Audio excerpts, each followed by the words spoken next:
Mes chères filles, je ne suis pas celle que vous croyez. Je suis la mère de l'humanité, l'origine du monde, mais aucunement pécheresse. Oui, je le confesse, j'ai aimé ce serpent, fasciné par ses yeux, par sa souplesse et par la grande raison de ses propos. En effet, comment vivre dans le monde sans connaître le bien et le mal? L'Éternel nous avait interdit de goûter les fruits de l'arbre de la connaissance. Pourquoi devions-nous, Adam et moi, refuser la connaissance? L'Éternel nous voulait-il éternellement ignares? Je sais ce reproche, j'ai condamné l'humanité à la mortalité, mais ne l'ai-je pas sauvé de l'ignorance? Que fallait-il préférer? Rêvez-vous encore d'une vie éternelle à manger des fruits dans un camp de nudistes? Vous imaginez-vous cette vie végétative promise où rien ne sollicite votre esprit, votre intelligence, votre curiosité et à déambuler dans une éternité sans désir?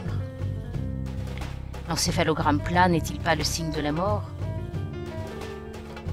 Ce que l'Éternel nous promettait était la mort éternelle. Ce que j'ai voulu, c'est une vie qui ne le soit pas. Ma responsabilité est grande, j'ai décidé du sort de l'humanité. Adam était bien trop naïf pour cela. Je veux juste rappeler ici que mon union avec Adam fut arrangée par l'Éternel, qui pensait sans doute que l'amour n'était pas nécessaire dans le jardin d'Éden. Je ne sais si j'ai eu tort d'avoir préféré la vie brève à l'éternel ennui, d'avoir aimé la pomme en sachant ses pépins, d'avoir préféré l'habit à la nudité que je réservais aux nuits câlines. Oui, j'ai aimé la chair du fruit, je me suis sentie curieuse du monde, incarnée et libre dans mes formes. Mon ventre où glissent les baisers vers la soie des origines, mes seins où se perdent les bouches ardentes, mes reins où chutent les vertiges. Je me suis vue nue et je n'en ai pas eu honte. J'ai eu du désir et je n'en ai pas eu honte. Le serpent était le seul être sexué de ce jardin parfaitement insipide. J'ai réveillé mes sens pour que nos corps soient le lieu du plaisir. Je n'ai pas échoué. Seule la perversité mâle a fait de notre pureté une salissure originelle. Comment pouvais-je savoir que ces êtres avaient gardé la pomme en travers de la gorge, signe de leur dérèglement sexuel qu'ils rejetèrent sur la femme? L'Éternel, je vous le confirme, était bien un mal pour nous avoir condamnés à souffrir pour reproduire l'espèce.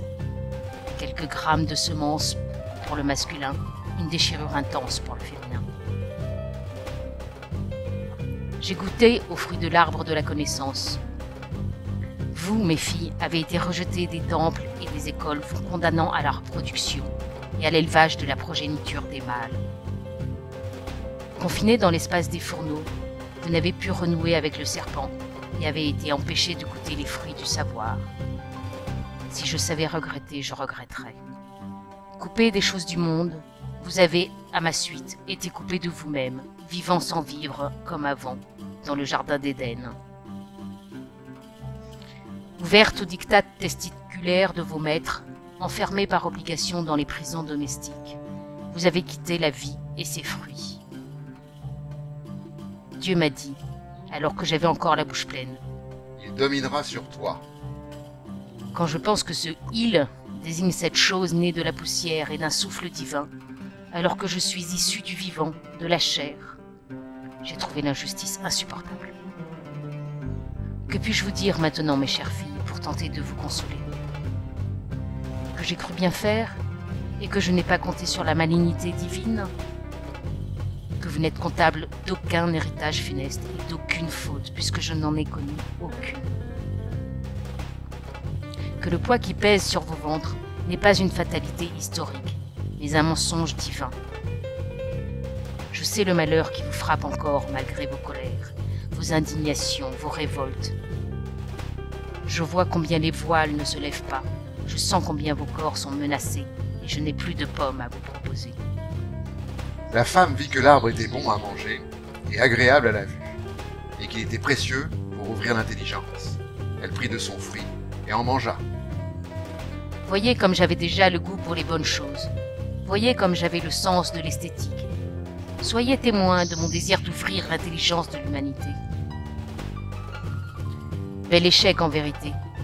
Il n'est rien resté de cette ouverture verrouillée par des imbéciles obscurantistes qui vous nous ont fait souffrir tant de siècles et sévissent encore. Je voulais témoigner de ma volonté, en ces temps du début des choses, de lever les prémices d'une aliénation où, bien malgré moi, je vous ai conduite. Je profite encore de ces quelques mots pour vous dire combien je vous aime, mes filles, pour vous inviter en mon nom à ne plus fléchir sous le poids de la faute. Ne les croyez pas, ce sont les serpents qui sauvent, ce sont les fruits défendus qui font les humains. Nous n'avons que faire de l'arbre de la vie éternelle. Il ne produit aucun fruit, ses branches sont sèches et ses racines sont pourries. L'Éternel m'a chassé du jardin d'Éden, je l'ai chassé de mon jardin secret, et je me suis promis qu'il ne porterait plus la main sur moi. Je lui ai dit en votre nom la péridurale, la pilule, l'avortement et la possession de mon ventre et de mon corps. J'ai usé de la raison pour garder nos arbres de la connaissance des atteintes de la superstition. Mes très chères filles, que ma pensée ne vous quitte pas. Je n'ai pas été votre malheur, mais un bonheur inachevé. Je vous lègue la liberté. Je vous transmets mes désirs de femme en pleine possession de son être. Je vous lègue mes paniers de pommes que j'avais gardés pour vous, afin que vos combats s'alimentent de pectine et que les pépins se répandent sur les pileuses barbaries. N'ayez pas peur, l'Éternel n'a rien pu contre moi. Nous sommes vivantes et mortelles, et nous avons accès à la connaissance. Il n'est pas bon que l'homme soit seul. Je lui ferai une aide semblable à lui. Ni aide, ni être de compagnie, mais des humains aboutis, autonomes, égaux en droit à celui qui vient de la poussière. J'ai, pour finir, une bonne nouvelle à vous annoncer. Adam est mort à l'âge de 930 ans, mais le livre ne mentionne pas ma mort. Je vis toujours en vous, mes chères filles, et serai encore présente en vos filles et les filles de vos filles. Ève, votre mère à toutes.